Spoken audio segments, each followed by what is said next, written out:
Bonsoir mes chers frères et sœurs. Dans la vidéo d'aujourd'hui, je vais parler des rêves et comment faire pour comprendre les rêves. Alors, ce que je voudrais dire, c'est que nous avons fini d'étudier les vidéos par rapport à l'autodélivrance contre l'impudicité. Comment parvenir à vaincre l'impudicité. Nous avons étudié ça la fois dernière et à présent nous allons plus nous concentrer sur comment vaincre la sorcellerie.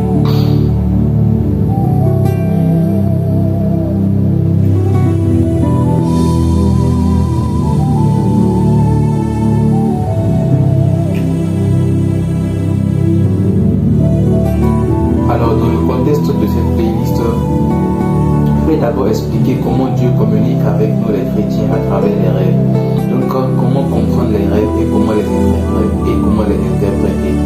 Parce que souvent les ténèbres vont nous parler à travers des symboles, donc il faut savoir comment bien comprendre ces symboles pour pouvoir interpréter de la bonne façon les rêves que le Seigneur nous donne et les révélations qu'il nous donne à travers les rêves. Donc nous allons étudier différents types de rêves et leur signification, ce qu'ils pourraient signifier. Alors le premier type de rêve, ce sont les rêves dans lesquels vous mangez de la nourriture. La nourriture dans les rêves est en général l'un des plus grands symptômes de la sorcellerie. En effet, pour qu'un envoûtement soit efficace, il faut deux conditions. Que la victime ne soit pas protégée par le sang de Jésus et que celle-ci entre en contrat avec le sorcier. Ce contrat est établi par les sorciers en offrant quelque chose à leur victime dans leur rêve. Il peut s'agir de nourriture mais aussi d'argent et d'autres choses. La nourriture est en général présentée comme exquise et délicieuse dans les rêves. S'il s'agit de viande, il est souvent question de chair humaine, c'est vrai. Si vous vous retrouvez souvent dans vos rêves dans un restaurant ou un marché en train d'acheter et de manger de la nourriture, c'est un signe de sorcellerie. Alors, comment fonctionnent les sortilèges? Pour qu'un sorcier arrive à t'envoûter, il faut qu'il entre en contrat avec toi. Et en général, il le fait en te faisant manger une nourriture impure. Mais il sait que s'il t'offre cette nourriture dans le monde physique, tu vas refuser ça, certainement. Donc, qu'est-ce qu'il fait? La nuit, quand tu dors, il fait manger ça à ton corps invisible, ton corps spirituel. Et Dieu te montre ça à travers des rêves. Donc, toi, tu vois qu'il y a une nourriture qui t'est présentée dans le rêve et c'est une nourriture très très délicieuse, bien présentée. Je pense que c'est de la bonne nourriture. Alors qu'en réalité, c'est une nourriture qui est corrompue. Donc, quand le sorcier t'offre ça et que tu acceptes de manger ça, tu es entré en contrat avec le sorcier. Donc, le sortilège peut fonctionner normalement. C'est comme ça que ça fonctionne. Et souvent, quand tu manges de la viande dans des rêves, que ce soit du poulet, du poisson, ou bien même de la viande de bœuf, en général, je te dis, c'est de la chair humaine. C'est de la chair humaine qu'ils te font manger. Et j'insiste sur ça. Souvent, quand un sorcier veut t'envoûter, la viande qu'il te donne dans ta nourriture en rêve, c'est de la chair humaine. Donc il faut faire très attention avec ce type de rêve là. Et quand tu te réveilles, il faut immédiatement crier pour briser ça. D'accord?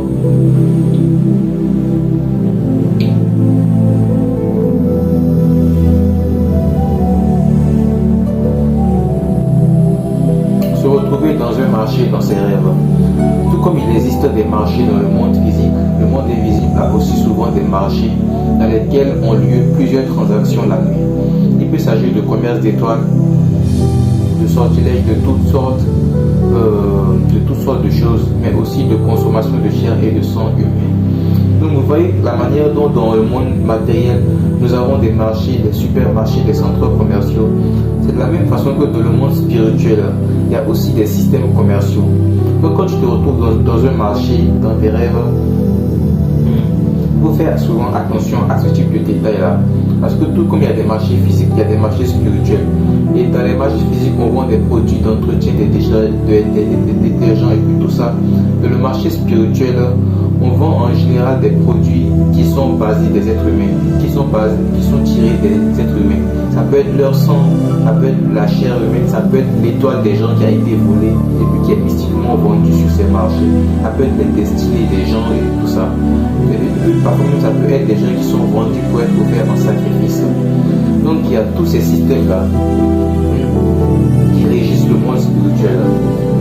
Et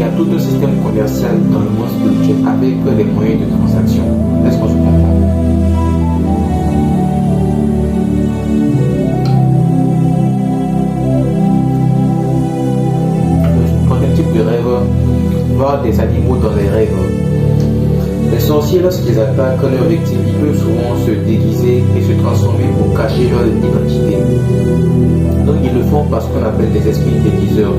Et on avait étudié ce type d'esprit dans la vidéo sur la possession démoniaque.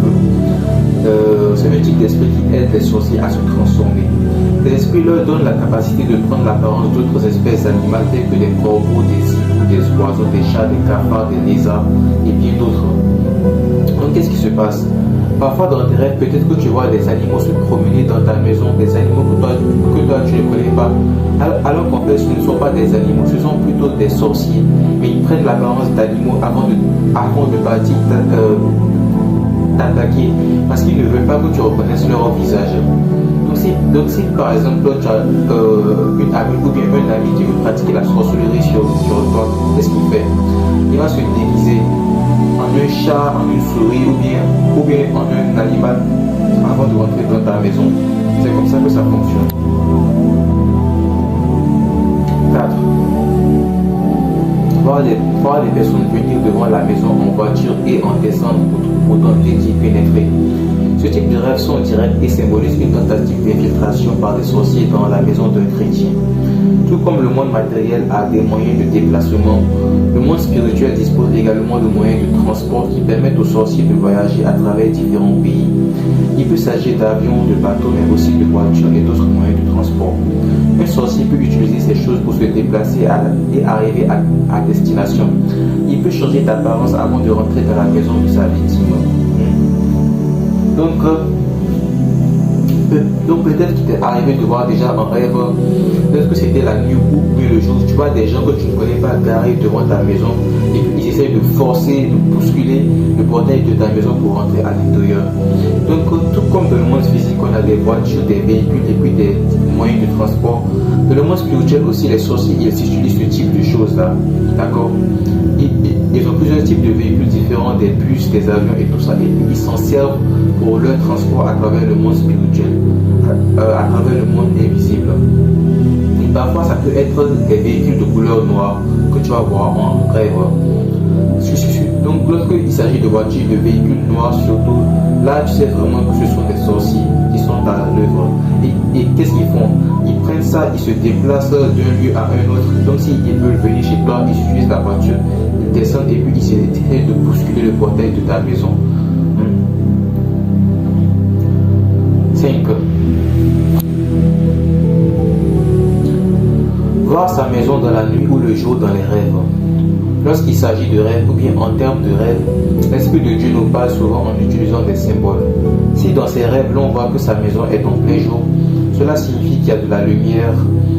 Ce qui est dans le monde spirituel symbolise la gloire de Dieu. Cela signifie que la maison est protégée par le Seigneur Jésus-Christ. Si par contre la maison est dans les ténèbres et l'obscurité dans la nuit, alors il s'agit plutôt de la présence de péché dans la maison. Le péché entraîne l'absence de Dieu, ce qui attire les ténèbres sur la maison. L'obscurité ou les ténèbres symbolisent l'état spirituel d'une maison. Voilà. Donc s'il t'arrive de rêver et puis que dans le rêve tu remarques que ta maison est en plein jour et c'est bien éclairé, c'est un symbole, ça signifie qu'il y a la gloire de Dieu sur cette maison. Si par contre ta maison est dans les ténèbres, la question que je vais te poser c'est: est-ce que tu as prié avant de dormir? Est-ce que tu as couvert ta maison sous le sang de Jésus-Christ et sous sa protection? C'est ça la question qu'il faut te poser. Parce que les ténèbres en général ça signifie l'absence de la gloire de Dieu. C'est ce que ça représente, les ténèbres. Tu comprends ça? Donc dans les rêves, il faut faire attention à tous ces petits détails-là, parce que chaque détail représente quelque chose. Chaque symbole que tu utilises dans les rêves, ça représente quelque chose. La lumière, le jour sur ta maison, ou bien l'obscurité sur ta maison, ça représente quelque chose. Donc fais attention à tous ces petits détails-là, d'accord? Est-ce que quand tu vois souvent ta maison en rêve, c'est dans la nuit ou bien c'est dans le jour? Il faut faire attention à tout ça. Voir le portail de sa maison être ouvert ou verrouillé dans les rêves et des braqueurs ou des étrangers tentés de rentrer dans la maison. Voir sa maison être braquée est un symbole d'attaque et de combat spirituel. Lorsque le portail de la maison est bien verrouillé en rêve, cela signifie qu'il n'y a aucune porte d'entrée pour l'ennemi. Il n'y n'y a pas de péché lui permettant de rentrer dans la maison. Si par contre le portail est ouvert, cela signifie qu'il y a une porte d'entrée. Il peut arriver que l'Esprit de Dieu nous montre la personne ayant laissé le portail ouvert. D'accord? Alors, qu'est-ce que cela signifie? Souvent, il peut arriver que dans les rêves, tu vois qu'il y a des hackers ou bien des gens mal intentionnés que tu ne connais pas et puis qui essaient de forcer l'entrée dans ta maison. Ils essaient de bousculer le portail pour entrer de force. Donc, si dans le rêve, tu as vu qu'ils sont parvenus à ouvrir la porte et puis à rentrer dans la maison jusqu'au salon, tout ça, ça signifie que la porte était ouverte quelque part et que la maison n'était pas bien protégée spirituellement. Donc dans le monde spirituel, c'est une façon à Dieu de dire que la maison est exposée, la maison n'est pas protégée là où tu es. Donc tu dois prendre ta vie de prière plus au sérieux et prier pour ouvrir ta maison par le sang de Jésus-Christ. Est-ce que tu comprends cela? C'est ça ce que ça signifie lorsqu'une maison, lorsqu'une porte est laissée ouverte. Maintenant, quand la porte est verrouillée, c'est que la maison est plutôt bien protégée, la maison est bien scellée et verrouillée par le sang de Jésus-Christ.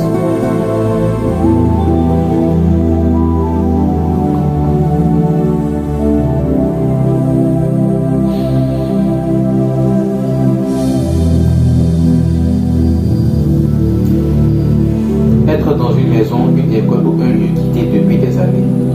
L'école en général symbolise l'apprentissage.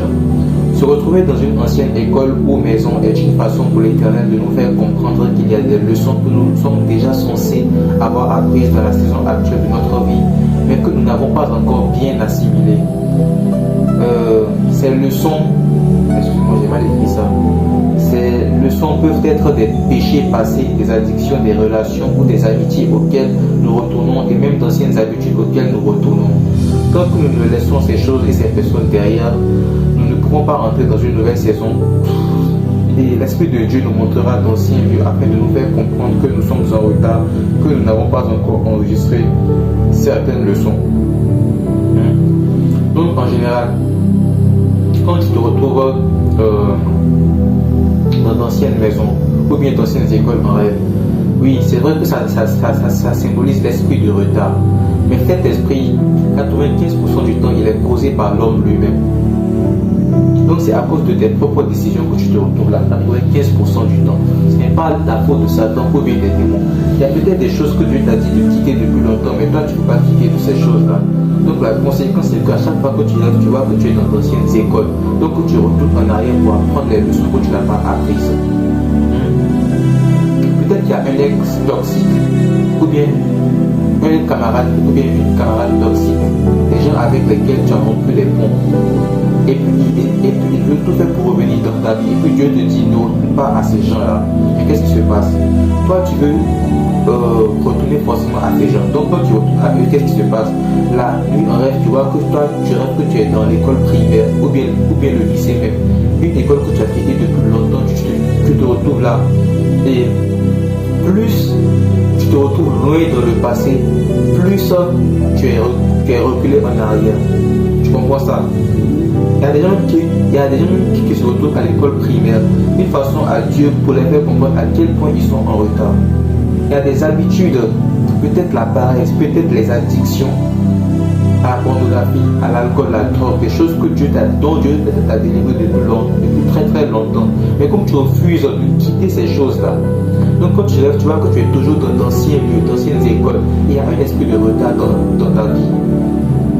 Donc,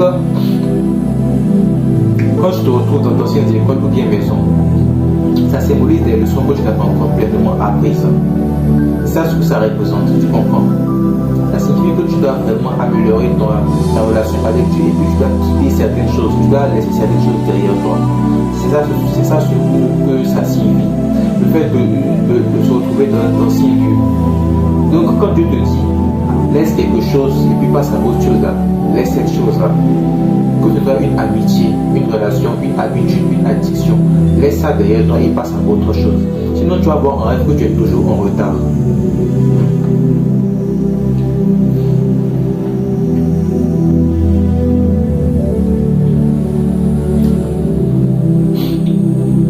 Les rêves dans lesquels les esprits des morts nous visitent. Les esprits des morts que nous voyons souvent dans nos rêves, c'est ce qu'on appelle des démons familiers, des esprits familiers. De tels esprits ont la capacité d'imiter à la perfection l'apparence, la personnalité, la voix et toutes les choses qui définissent un individu en particulier. Les esprits sont généralement associés à la sorcellerie. Tout comme le royaume des eaux est intimement lié au péché sexuel, le royaume des morts a pour domaine la sorcellerie. Donc, le royaume marin, son domaine c'est l'impudicité. Et le royaume des morts, le royaume des cimetières, son domaine c'est la sorcellerie. Tu comprends ça? Les esprits familiers se font passer parfois pour des ancêtres décédés pour tromper malheureusement beaucoup de personnes. Et en général, en sorcellerie, c'est comme ça que ça fonctionne. Au début, quand quelqu'un veut être initié là, la personne commence à voir en réel des esprits familiers qui se présentent à elle comme des ancêtres et puis elles lui disent qu'elles vont lui révéler des mystères. Alors que ces mystères-là, c'est en réalité de la sorcellerie pure et simple qu'elles vont apprendre à la personne. Donc quand tu vois des morts dans tes rêves là, souvent fais très attention.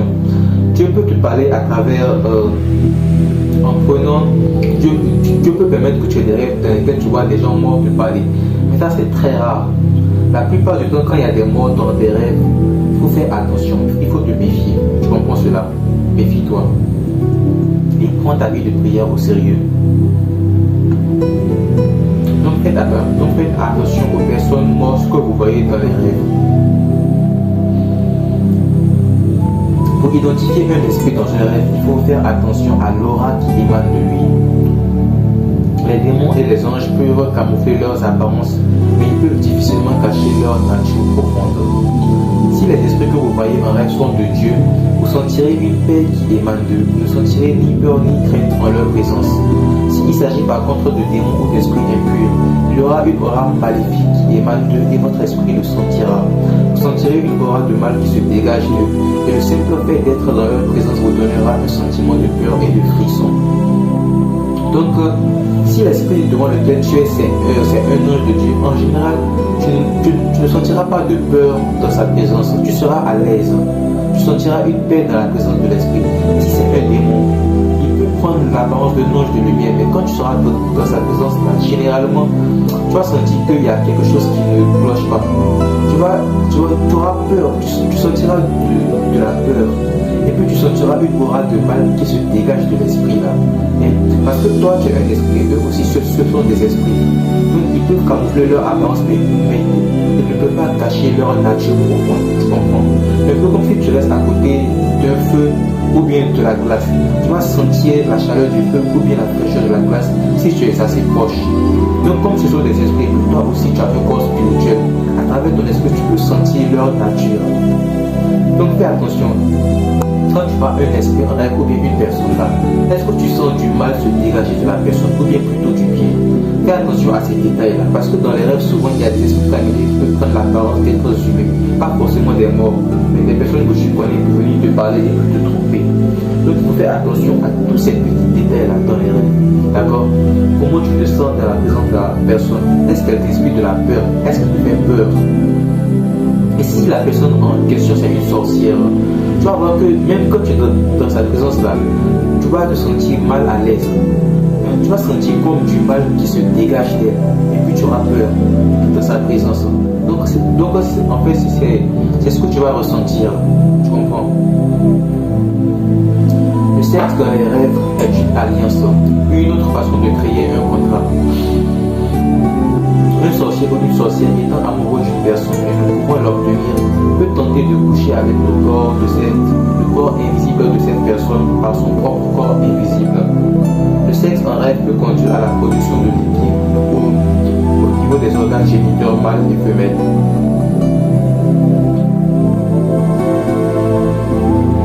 Le sexe en rêve peut conduire à la production de liquide au niveau des organes géniteurs mâles et femelles. Ces liquides peuvent être collectés par des sorciers à des fins diverses, de même qu'ils peuvent collecter le sang lors d'accidents routiers. Ouais. Donc qu'est-ce qui se passe en termes de sexe? J'avais déjà parlé du sexe en rêve dans les vidéos sur la délivrance par rapport à l'impudicité et j'ai dit que souvent ce sont des maris ou bien des épouses de nuit. Mais en sorcellerie aussi, le sexe peut être utilisé dans le monde spirituel.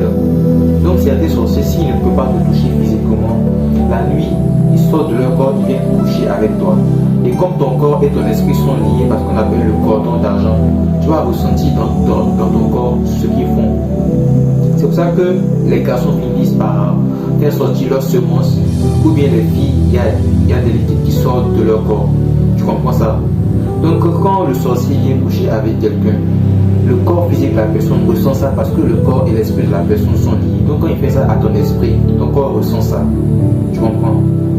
Et c'est comme ça que la sorcellerie fonctionne. C'est d'ailleurs pour ça que parfois tu vois que quand des sorciers enferment ton âme dans une poupée et puis ils piquent la poupée, ton corps ressent ça. Parce que ton corps et puis ton esprit sont liés par ce qu'on appelle le cordon d'argent. Et puis c'est comme ça que ça fonctionne. Donc ce qu'on fait à ton esprit, ton corps peut ressentir ça souvent. Et ça finit toujours par avoir des effets sur ton corps. Parce que l'esprit et le corps sont tout cas liés. Voilà. Donc le sexe en rêve, c'est en général une façon pour les sorciers de créer une alliance avec toi. Tout comme ils le font par la sorcellerie en donnant de la nourriture dans les rêves. Les enfants dans les rêves, ça aussi j'en avais parlé dans les vidéos sur l'électricité. La présence d'enfants en rêve qui affecte les autres, c'est un indicateur d'alliance avec des époux ou bien des épouses de nuit. Ça veut dire que tu es entré en alliance avec des maris de nuit ou bien des femmes de nuit. Donc eux, ils ont créé des enfants avec toi et puis ils viennent te présenter ces enfants-là dans les rêves. Mais en général, quand il y a de tels enfants, quand il y a de tels mariages dans ta vie, là, si tu es célibataire, tu ne pourras jamais trouver de relation à long terme, de relation heureuse. Parce qu'ils vont tout faire pour briser toutes les relations dans lesquelles tu essaies de t'établir. Tu comprends? Ils vont tout faire pour briser ces relations-là. Et puis quand tu vois de tels enfants-là, à cause de ces alliances qui sont créées, il y a maintenant le fait que tu deviens stérile quand tu arrives à te marier. Soit tu es stérile, ou bien si tu as une femme, tu as des fausses couches régulièrement. Quand tu as toujours des fausses couches, ce n'est pas normal. Il faut prier Dieu. D'accord? Parce que ce n'est pas normal. Ce n'est pas du tout normal. Il faut prier Dieu. Voilà. Donc quand il y a des alliances comme ça sur ta vie, là, ça peut provoquer des fausses couches de façon vraiment régulière. Tu comprends cela? Être nu dans les lieux publics. La nudité symbolise l'intimité et le secret, car les parties intimes sont toujours censées être cachées aux yeux des autres. Être nu en public signifie que vous affichez beaucoup trop vos secrets et vous les confiez aux mauvaises personnes. Votre intimité ne doit pas être dévoilée publiquement. C'est une façon pour Dieu de vous dire que vous devez vous méfier de certaines personnes auxquelles vous vous confiez et garder secrètes les informations sensibles durant la saison dans laquelle vous êtes. La nudité peut aussi symboliser le manque de sagesse pour faire face à une saison particulière ou bien des épreuves. Elle signifie que vous avez besoin de plus de discernement. Donc revêtez-vous de discernement et plus de sagesse. Habillez-vous de l'Esprit de Dieu, autant dans votre vie chrétienne que dans votre vie de tous les jours. Alors, peut-être qu'à certains d'entre vous, il est déjà arrivé que vous vous retrouvez nus dans les rêves, dans les lieux publics. Peut-être que tu es en classe et puis tu vois que tu n'as pas porté de pantalon ou bien tu as porté une chemise, mais le bas de ton corps, tu es complètement nu. Qu'est-ce que cela peut signifier? La nudité, c'est un symbole qui est la nudité et puis l'intimité. Ce sont des symboles du secret. Ça représente le secret, les choses qui doivent rester cachées. Donc quand tu es nu dans les rêves là, une façon pour Dieu te dit que tu exposes trop tes secrets, tu parles trop, tu révèles trop de choses aux mauvaises personnes. Donc apprends à faire attention aux gens à qui tu parles et ne dévoile pas tous les détails de ta vie privée en public. C'est ça ce que Dieu veut te communiquer. Lorsque tu es nu en public là, en général c'est ce que ça signifie. Apprends à garder certaines choses secrètes jusqu'au temps idéal. Garde-les secrètes. Tu comprends cela? Garde toutes ces choses-là secrètes afin que Dieu seul puisse te guider. Donc quand tu es nu en rêve, ça signifie que tu dois arrêter de te confier aux mauvaises personnes. Garde ta vie secrète. Garde ta vie secrète. C'est ça ce que la nudité dans les rêves, ça peut symboliser. Garde tes projets secrets. Tu comprends? D'accord? Donc quand tu as de tels rêves là, c'est vraiment, tu dois apprendre à tenir ta bouche Et puis tu dois aussi te revêtir de sagesse pour faire face à la saison ou bien aux épreuves qui t'attendent. C'est ce que Dieu veut te dire. Être poursuivi dans ses rêves ou avoir l'impression d'être observé est la marque des esprits surveilleurs, de monitoring spirits. C'est le signe que le royaume des ténèbres, à travers des démons ou des sorciers, nous tient prisonniers et surtout sous très haute surveillance. Donc quand tu as l'impression d'être observé en rêve par quelqu'un et que tu n'arrives pas à voir la personne, mais tu sens que tu es observé, ça c'est ce qu'on appelle les esprits surveilleurs, en anglais le monitoring spirit. Tu dois prier pour que Dieu te protège et pour qu'il puisse briser toutes les portes qu'ils ont eues pour te surveiller. Je comprends cela. Maintenant, c'est parce que toi tu es un enfant de Dieu. Et ce n'est pas normal qu'il puisse arriver à te garder sous surveillance comme ça. Donc prie Dieu pour briser tout ce qui est lié à toi. Pour briser ça dans le nom de Jésus-Christ. Comme ça tu seras délivré.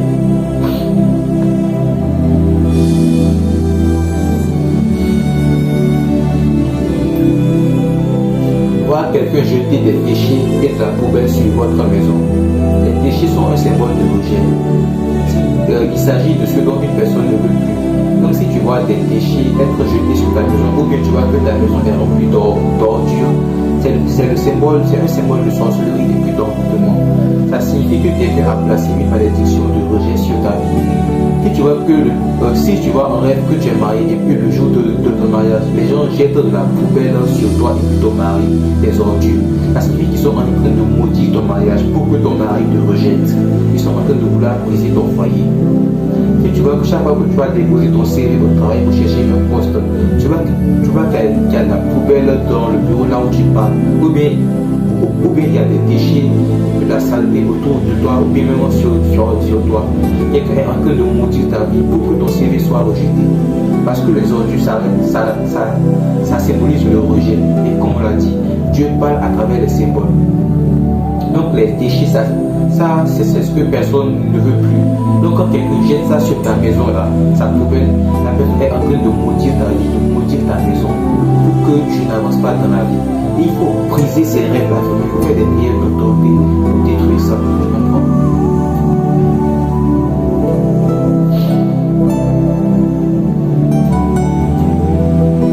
Voir quelqu'un nous lié avec des chaînes ou des cordes dans les rêves.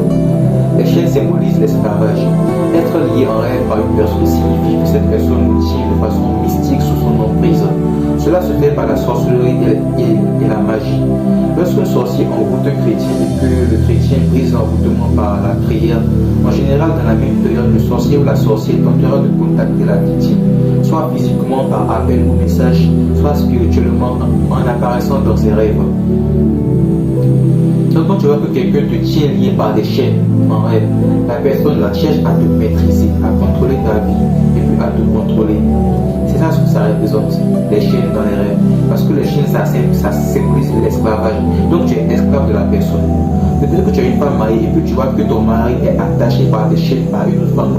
La femme là est en train de l'envoûter pour le contrôler, pour le maîtriser. Parce que les chaînes, c'est un symbole d'esclavage et non de liberté. Tu comprends cela? Donc quand tu vois en rêve que tu es enchaîné, ça signifie que tu es esclave de quelqu'un quelque part. Donc il faut prier pour ce type de rêve. D'accord? Et tu vas voir aussi que en termes de sorcellerie, là, quand tu pries, je te donne un conseil. Appelle toujours, si Dieu t'a révélé le nom de la personne qui t'a envoûté, appelle toujours son nom pour briser l'envoûtement. Si toi X ou bien toi Y qui m'a lancé ce sort, je brise ce sort et je renonce à tout contrat que tu as signé avec moi au nom de Jésus-Christ. Et quand tu brises le contrat, tu vas voir que dans la même période là, la personne va chercher à te contacter. Peut-être qu'elle ne t'avait pas contacté pendant des mois ou même des années. Mais bizarrement, après que tu as fait la prière là, soit elle apparaît dans des rêves, soit elle essaie de te contacter. Tu comprends? Fais attention à toutes ces petites choses là, parce que c'est à travers tout ça qu'on comprend les intentions des gens. Et le monde spirituel, comme je l'ai dit, ça ne fonctionne pas les symboles. Donc fais attention à tous ces petits détails là. Être étouffé pendant son sommeil ou avoir la paralysie du sommeil. Ça, ce n'est pas vraiment un rêve, c'est une expérience qui est terrifiante et ça peut arriver parfois dans les saisons de combat spirituel intenses. C'est souvent le signe d'un combat spirituel intense.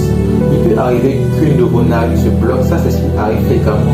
Une narine se bloque, et puis l'autre narine se bloque, et puis maintenant tu te retrouves enrhumé des deux narines, et puis tu as envie d'ouvrir la bouche pour respirer, mais c'est comme si quelque chose te bloque. Tu n'arrives même pas à ouvrir ta bouche pour respirer, et puis tu es en train de suffoquer, et juste au moment où tu vas perdre connaissance, tu vois que tes lèvres s'ouvrent, et puis tu arrives à respirer de nouveau.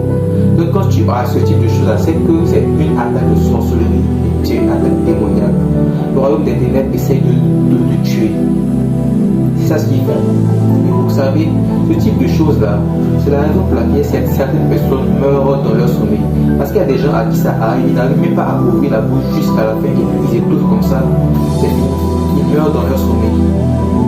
Donc quand ça t'arrive là, je sais que ta bouche est paralysée, tu ne peux pas parler, mais tu peux toujours penser. Donc évoque vite le nom de Jésus-Christ dans ta pensée. Dis Seigneur Jésus-Christ, aide-moi, aide-moi. Je n'arrive pas à respirer, aide-moi Seigneur, je t'en supplie, aide-moi. Invoque le nom de Jésus-Christ dans ta pensée. Et tu vas voir que même à travers ta pensée, que tu n'invoques pas la foi, tu vas être délivré. Ta bouche va s'ouvrir et puis tu vas parvenir à respirer de nouveau. Tu comprends? Donc quand tu as ce type de rêve, c'est que tu es vraiment en train de subir un combat spirituel intense. Donc prends ta vie de prière au sérieux et saisis tes armes et combats.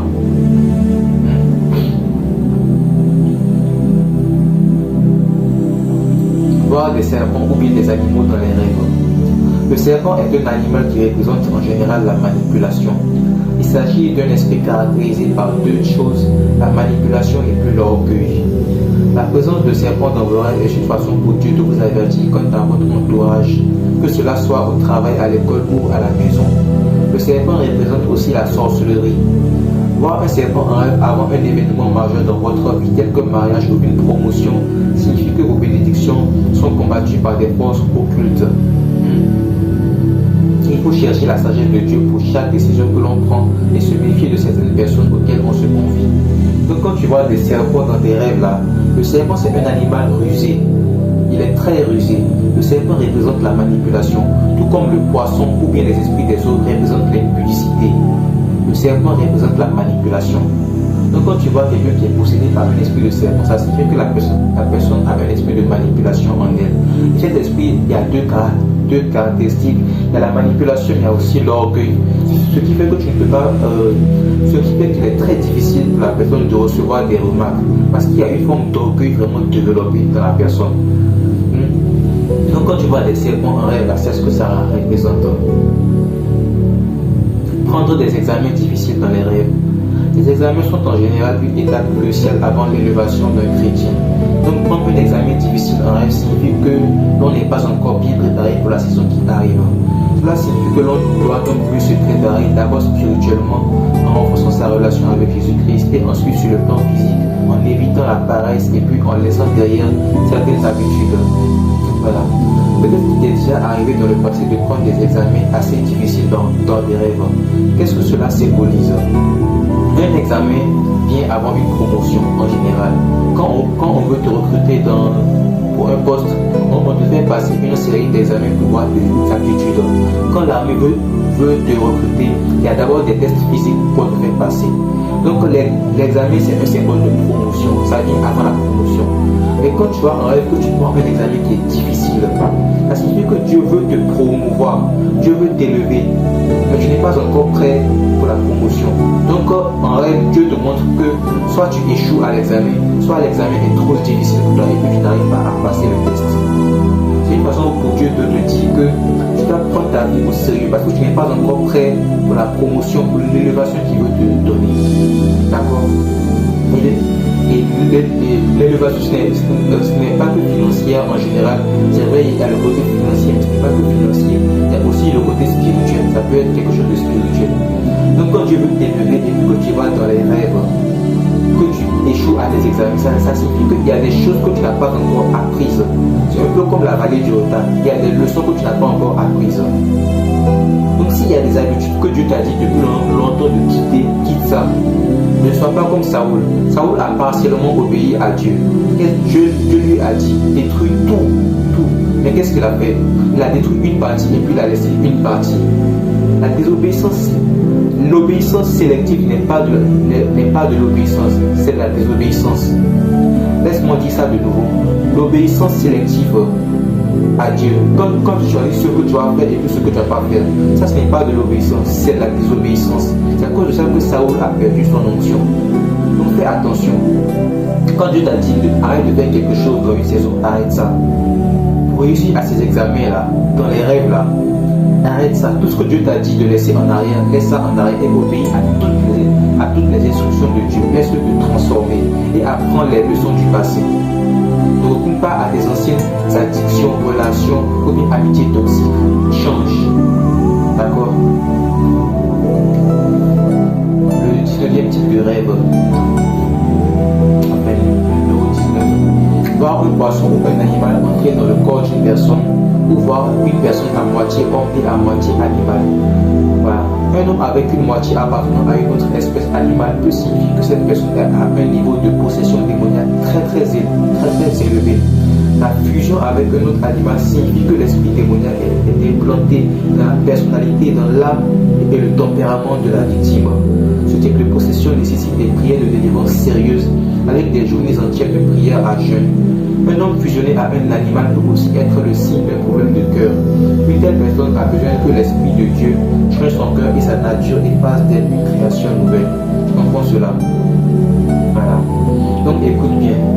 Lorsque tu vois un rêve que tu vois un esprit entrer dans le corps d'une personne, ou bien tu vois par exemple quelqu'un, sa tête c'est la tête d'un homme, mais son corps c'est le corps d'un mouton, d'un cheval, ou bien même d'un serpent, ou bien d'un poisson.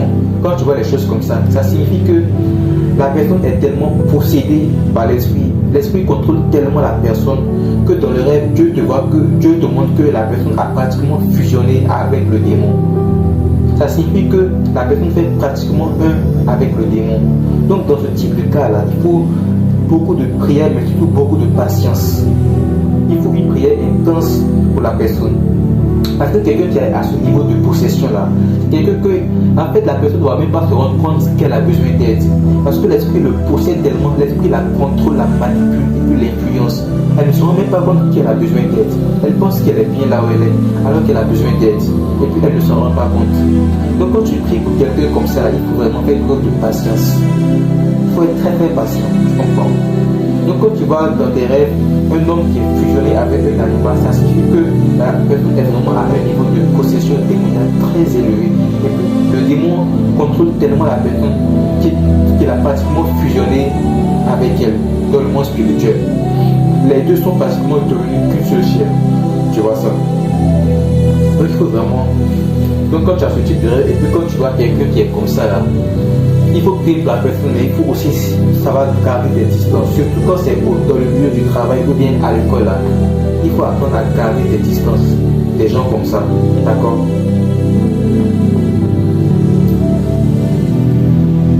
Voir des événements en rêve qui ne se sont pas encore produits.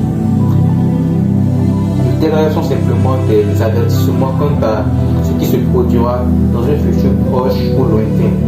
L'Éternel peut se servir de tels rêves afin de nous avertir par rapport à nous-mêmes.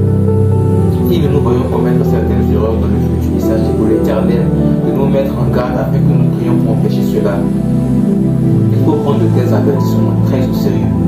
Donc quand en rêve tu vois de mauvaises choses qui ne se sont pas encore produites, mais tu vois que ça va se produire. Peut-être que tu es un homme marié et que jusqu'à aujourd'hui tu es fidèle. Mais tu vois en rêve que dans tel ou tel nombre de mois ou bien d'années, tu vas devenir infidèle et que tu vas tromper ta femme. Ne fais pas preuve d'orgueil quand Dieu te montre des choses comme ça. C'est une façon pour Dieu de te dire, si je ne prie pas maintenant pour empêcher ça, voilà ce qui va se produire dans le futur. Donc c'est une façon pour Dieu de t'avertir. Prends ta vie maintenant et commence à prier pour briser ce rêve-là, pour que ça n'arrive pas. Il faut dire à Dieu, Seigneur Jésus-Christ, transforme-moi, transforme mon cœur et renouvelle ma pensée afin que je devienne une création nouvelle et que je ne devienne point la personne que j'ai vue dans le rêve là. Donc quand Dieu te montre des choses que tu n'as pas encore faites, mais dans le futur, ça signifie que tu dois prier maintenant pour que Dieu te transforme, pour que tu ne deviennes pas cette personne là. Tu comprends ça? D'accord? peut aussi être un avertissement par rapport à quelqu'un d'autre. Peut-être que quelqu'un dans le futur a prévu de te faire du mal. Peut-être que la personne a prévu de lancer de fausses accusations contre toi dans le futur, ou bien de briser ton foyer, ou bien de te détruire. Et puis Dieu te montre ça des mois, voire des années à l'avance, pour que tu te prépares. Donc Dieu te dit, telle personne va faire telle chose, telle personne va te faire telle chose, donc méfie-toi. Prie pour la personne là, mais méfie-toi. C'est une façon pour Dieu de t'avertir des choses encore lointaines qui ne se sont pas encore produites. Prends ces avertissements au sérieux et prie pour ces personnes-là, mais méfie-toi et garde tes distances. Tu comprends cela? Se retrouver à faire des emplois à faible revenu dans ses rêves ou bien recevoir de l'argent dans ses rêves. Je vais me concentrer surtout sur la partie emploi à faible revenu. Ces rêves sont le signe d'un esprit de pauvreté. Cela signifie que malgré nos efforts et notre travail acharné, nous n'arrivons pas à progresser. Nous pouvons voir des rêves dans lesquels nous sommes promus ou nous avons des emplois à haut revenu, mais ces rêves ne se manifestent jamais. L'esprit de pauvreté empêche les bénédictions de l'Éternel pour nous de se manifester. Donc l'esprit de pauvreté, quand tu as ça, qu'est-ce qui se passe? Ou bien les sortilèges de pauvreté, les envoûtements pour créer la pauvreté, quand tu as ça, qu'est-ce que tu vas observer? Tu vas voir dans tes rêves en fait que tu te retrouves à faire des emplois à très faible revenu. Peut-être que tu es ménagère, tu es femme de ménage, tu es paysanne ou bien tu es paysan. Peut-être que tu es maçon, ceux qui construisent les maisons là, les maçons, les menuisiers, vraiment les choses à faible revenu. Quand tu te vois faire ce type de travail, en fait, c'est un signe de l'esprit de pauvreté. Et ça veut dire que tu dois briser l'envoûtement qui a été placé contre ta vie. Et tu dois être plus travailleur et moins paresseux. Tu comprends cela? L'esprit de pauvreté, quand tu as ça là, tu vas voir qu'à chaque fois qu'il y a un peu d'argent qui rentre dans ta poche, il y a un problème quelque part. Ta voiture se casse, le frigo se gâte, tu es obligé de tout dépenser sur les réparations. Les enfants sont malades, le cousin, la cousine est malade, tu es obligé de payer pour les médicaments. Donc chaque fois qu'il y a quelque chose de positif, il y a une mauvaise nouvelle qui vient et puis tu es obligé de tout dépenser. Et puis en fait, tes finances sont constamment sous pression, sous pression, sous pression. Donc tu vois ça, c'est une marque de l'esprit de pauvreté et de l'envoûtement de pauvreté. Tu dois briser cela et tu dois détruire cela dans le nom de Jésus-Christ. Prends autorité sur ta vie. Moi je vais te dire quelque chose, les chrétiens. La vie chrétienne là, c'est un combat.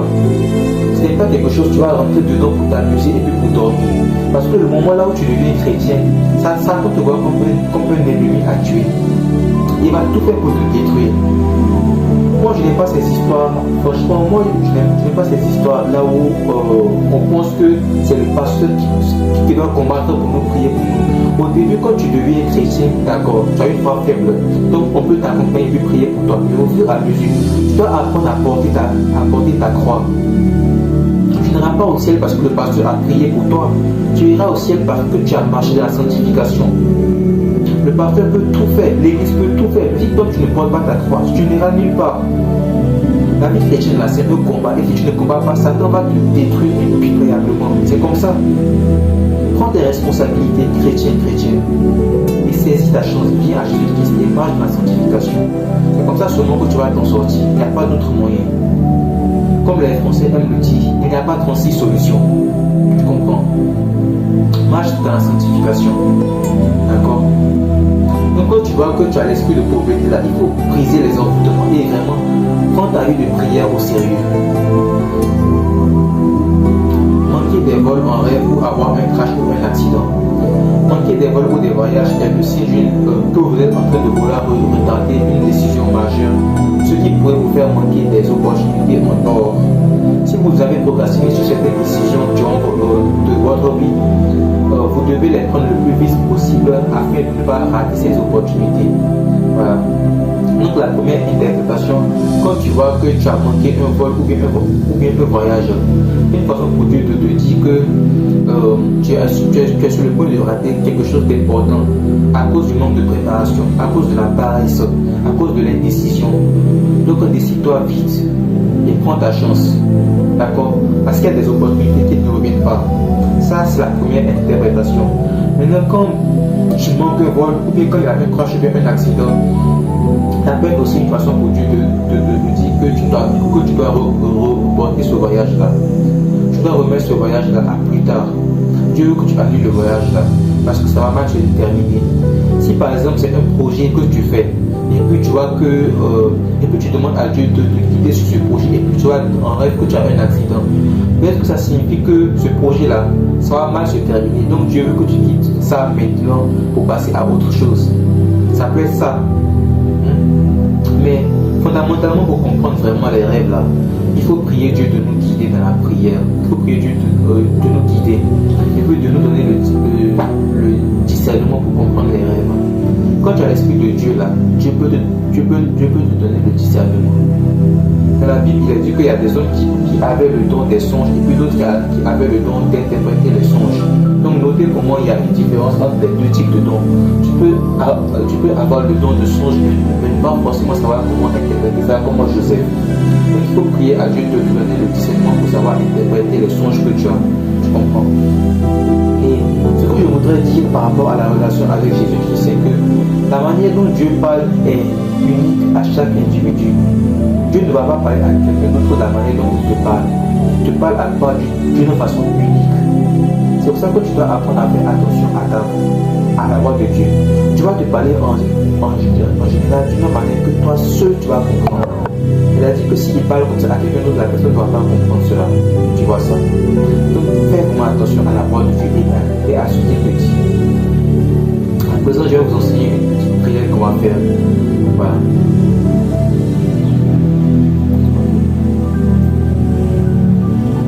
Seigneur Jésus-Christ, avant de t'adresser cette prière, je te demande de me pardonner pour tous les péchés et toutes les transgressions par lesquelles j'ai péché contre toi. Veuille me laver par ton sang précieux. On commence toute prière sérieuse par la confession, comme je l'ai dit plusieurs fois. Je veux te soumettre le rêve que je viens d'avoir. Je n'en connais plus la signification exacte, mais je te le soumets afin que tu m'ouvres les yeux et que tu m'éclaires. Donc si par exemple tu t'es levé d'un mauvais rêve à 3h du matin ou bien au milieu de la nuit, voici le type de prière que tu peux faire. Si à l'heure actuelle je suis sous envoûtement, si des sorciers, des personnes ou bien des démons mal intentionnés sont en train de prononcer des incantations et de faire des rituels, d'élever des autels contre ma vie, alors je déclare que tous ces contrats et toutes ces réclamations et tous ces sortilèges soient brisés maintenant et soient annulés au nom de Jésus-Christ. Que chaque autel élevé contre ma vie dans la sorcellerie soit renversé et détruit à jamais au nom de Jésus-Christ. Que tout sortilège de maladie, de pauvreté, de séduction ou d'odeur jeté contre moi soit brisé et soit rompu au nom de Jésus-Christ. Parce que ce que je délierai sur la terre sera délié dans les cieux. Que tous les plans de l'ennemi révélés contre moi, contre ma destinée, ma famille soient brisés et échouent au nom de Jésus-Christ. Je déclare que ma vie, ma destinée, mes projets, ma famille, mes amis, toutes les personnes auxquelles je suis attaché soient scellés sous la protection de l'Éternel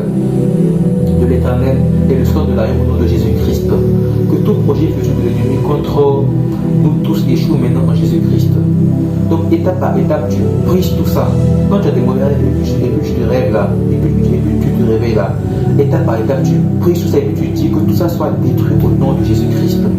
C'est comme ça que tu vas parvenir à vaincre l'ennemi. D'accord? Donc merci et puis c'était tout pour la vidéo d'aujourd'hui. Que Dieu vous bénisse mes chers frères et sœurs. Merci beaucoup.